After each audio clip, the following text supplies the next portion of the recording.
நீங்க மட்டும் நான் நில்ல அப்படியே நில்ல அப்படியே வராதவங்களையும் செய்தி சொல்லி போட சொன்னேன். ஒரு ஓட்டு கூட இந்த ஊர்ல போடக்கூடாது.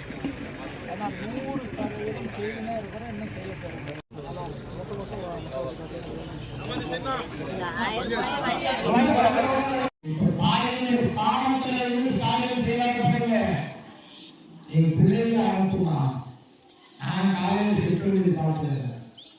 எப்படி பார்த்துக்கிறேன்னு சாதாரணமா இல்லை. அம்மா எல்லாம் அப்படியே உட்காருங்க, யாரும் எழுந்திருக்காள் அப்படியே இருங்க. பாருங்க ஒரே இருங்க சொல்றேன், கொள்ளுங்க உட்காருமா. ஏரி வேலை நாங்க தான் வாங்கி கொடுத்தோம். காரணம் அன்னைக்கு சோனியா காந்தி இருமா மத்தியத்துல டீசல் விலை ஏத்திட்டாரு மோடி, பெட்ரோல் விலை ஏத்திட்டாரு, கேஸ் சிலிண்டர் விலை ஏத்திட்டாரு. கேஸ் சிலிண்டர் இலவசமா கொடுத்தது யாரு? கலைஞர். அடுப்பிலும் பெண்களுக்கு கேஸ் சிலிண்டர் இலவசமா கொடுத்தது கலைஞர். வெளிநாட்டுல இப்ப போராட்டம் நடக்குது, அதால கொஞ்சம் வரைக்கும் டிவியும் கொடுத்தோம். அதே நேரத்தில் இப்போ வெளிநாட்டுக்கு அனுப்புற டீசல் 56 ரூபாய். நம்ம இங்க விற்கிற டீசல் விலை எவ்வளவு? 110 ரூபாய். இதுதான் மோடி செய்துக்கிறது. வெளிநாட்டுக்கு டீசல் மோடி அனுப்புறாரு 56 ரூபாய்க்கு. இங்க டீசல் மோடி விற்கிறாரு 110 ரூபாய்க்கு. அப்ப மக்களை வஞ்சிக்கிறது யார்? மோடி. அதுக்கு ஜால்ரா போடுறது யார்? எடப்பாடி.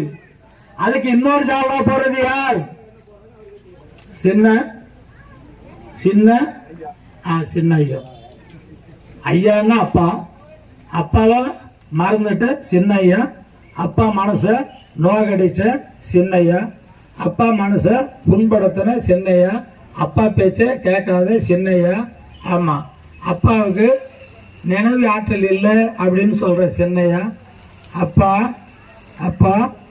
அப்படின்னு சொன்னவர் அப்பாவுக்கு பைத்தியம் பிடிச்சி போச்சு அப்படின்னு சொல்ற சின்னையா. பைத்தியம் யாருக்கு பிடிக்க போகுதுன்னு டாக்டர் ஐயா வாழ்த்துவார், அப்ப தெரியும். நன்றி, வணக்கம்.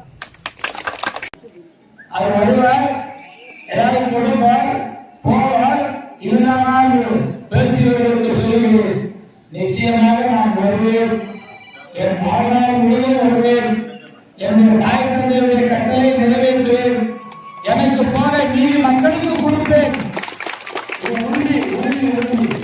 அண்ணாவின் மீது ஆணையாக, பெரியார் மீது ஆணையாக, என்னை ஆளாக்கிய முத்தமிழர் கலைஞர் மீது ஆணையாக, ஏன் மக்களாக உங்கள் மீது ஆணையாக, மாண்புமிகு முதலமைச்சர் ஸ்டாலின் மீது உறுதியாக சொல்லுகிறேன்.